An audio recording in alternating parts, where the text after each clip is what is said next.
Let's do a pumpkin painting today. This one specifically, you can add a twist. Make it a jack-o'-lantern with the glow-in-the-dark paint.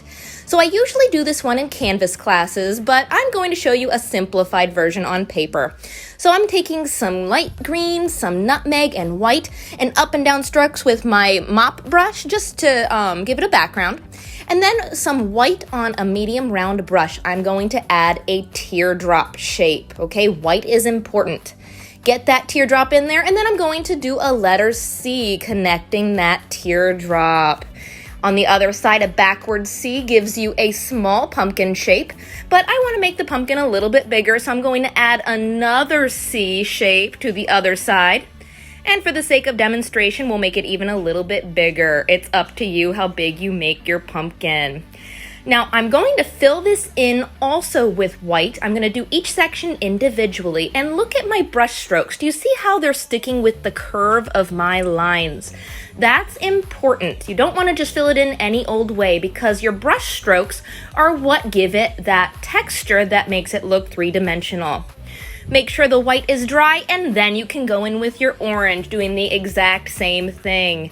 Now, the reason why I did white first is think about when you paint a wall at your house. You prime it with white first, don't you? If I were to do the orange right on the dark background, it would be very, very dark, and I want my orange to pop. So paint it white first. Now I'm going to take the same brush and some dark brown. You can add some shading to the inside edges of your curves of your pumpkin. So right along with that outline you just did, if it gets a little bit too dark, you can do a little bit more orange to blend it. And you want to add a stem, so I'm going to do a line curved up, slanted line down, and then connect it to the pumpkin. Kind of looks like a top hat. And then I do a jiggy-jaggy line at the bottom. Every stem is a little different, and fill it in. Now with a detail brush, I'm actually going to go around and outline my pumpkin. Okay, I would use a tiny brush. I'm using a little bit bigger, so it's going to be thicker than the original one I showed you. But that just makes it cleaned up a little bit more, and it stands out. And I'm also going to add some pops of white for highlights. Makes it look more three-dimensional. Now we need some veins, or vines I should say. So we're going to add some curved little lines like a roller coaster coming out from the edges of our stem. You can even do like sub-vines off of them. And don't forget leaves. I'm going to use the fan brush method. Fill it up with light green and dark green and use it like a stamp. Don't do too many, just a couple. Make sure the edge is connected to your vine. And just a few like that. We'll add one more. There we go. Now I like to make it festive. You don't have to add polka dots, but they sell little tiny pouncers or spouncers. I just take some white paint and add some polka dots all around.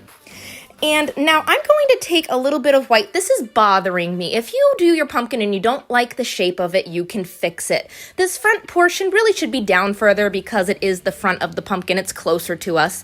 So I'm just priming it again, and then I'm going to dry it and add some orange over top. You'll never know. And this is also a good time to add a second coat to your pumpkin if you want it to be a little bit brighter orange, just like that. And don't forget to outline it. I'm also going to take a detail brush and add a couple pops of white to my vines because they should have highlights too. White is super important. Let's make these a little bit brighter as well. There we go. Now it pops. So here's the fun part, glow-in-the-dark paint. I have my black light on just for demonstration so you can see it. It's a clear coat. It goes on a little bit milky, but it dries clear. And let's do a couple triangles for the eyes. Yep, see they glow, the nose. I had to Google a picture of a jack-o'-lantern. It's been a while since I've carved a pumpkin, but any shape mouth you want.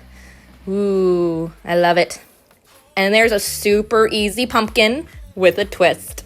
Have fun.